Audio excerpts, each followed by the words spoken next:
Che quando io sono diventato Presidente del Consiglio abbiamo messo moltissimi soldi sulla Sardegna, ma ancora i cittadini non li vedono mica, perché faccio l'elenco. Tutte le infrastrutture sono appena iniziati i cantieri, abbiamo iniziato a vederli scendendo da Olbia, però quelli che noi sappiamo essere centinaia di milioni, in alcuni casi anche qualche miliardo, per i cittadini ancora sono dei cantieri dove non sempre lavorano a pieno regime, anzi bisogna stimolare. Ho chiamato il Ministro Del Rio per chiedere per quanto possibile di stimolare i lavori sulle opere che sono partite.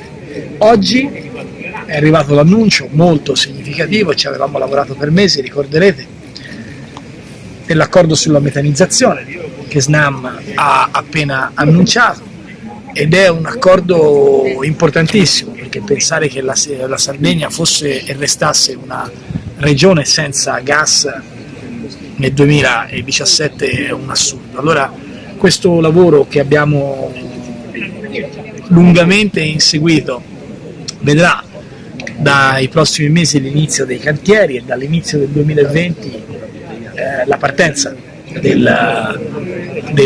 gas in questa regione. E poi naturalmente ci sono tutte le questioni legate ai pastori, così chiudo con l'incontro avuto anche con alcuni pastori, con i rappresentanti del mondo della pastorizia locale. La Regione si è mossa per dare una mano a questo 2017, in questo 2017 che è stato un annus horribilis per tanti motivi, in parte per motivi legati alla produzione, ma in parte anche per motivi, come accade per chi lavora nell'agricoltura, per motivi legati al tempo, alla siccità, a una combinazione di eventi negativi che non aveva avuto paragoni possibili. Quindi abbiamo discusso con loro, la Regione ha messo diversi soldi, ma la prima cosa che chiedono i pastori, secondo me giustamente, è che sia più semplice ricevere i soldi che sono stanziati, e qui si chiama in causa l'AGEA, l'attività dell'Agenzia nazionale. La Regione di Sardegna sta lavorando per trovare una soluzione. Il problema vero è che ci sono questi soldi e non vengono dati per limiti burocratici, la stessa cosa dei cantieri che dicevo prima. E poi c'è tutto il tema del rapporto nelle filiere. Oggi abbiamo incontrato a Chiesi una importante realtà del mondo imprenditoriale, la Fratelli Pinna. Oggi abbiamo incontrato qui i pastori. Bisogna fare squadra, che è l'obiettivo poi di tutti, perché noi abbiamo un latte, qui voi avete un latte in Sardegna che ha caratteristiche organolettiche superiori alla Francia, perché la pastorizia qui è a un livello superiore, diciamola tutta, ma contemporaneamente noi sappiamo che il formaggio dei nostri vicini francesi è molto più riconosciuto sotto il profilo del marketing, della commercializzazione, della distribuzione in tutto il mondo. Questo non è giusto, quindi noi dobbiamo fare più squadra.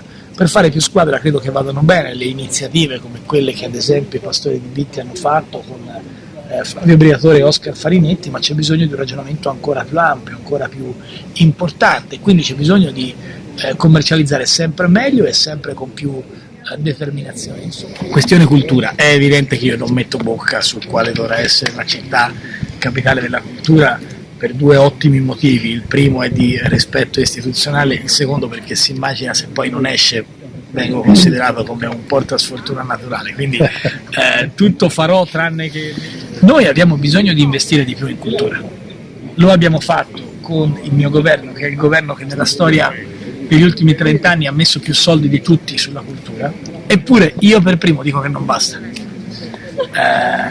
Qualcuno dei miei predecessori diceva con la cultura non si mangia, e quella frase era una frase profondamente ingiusta, sbagliata, triste.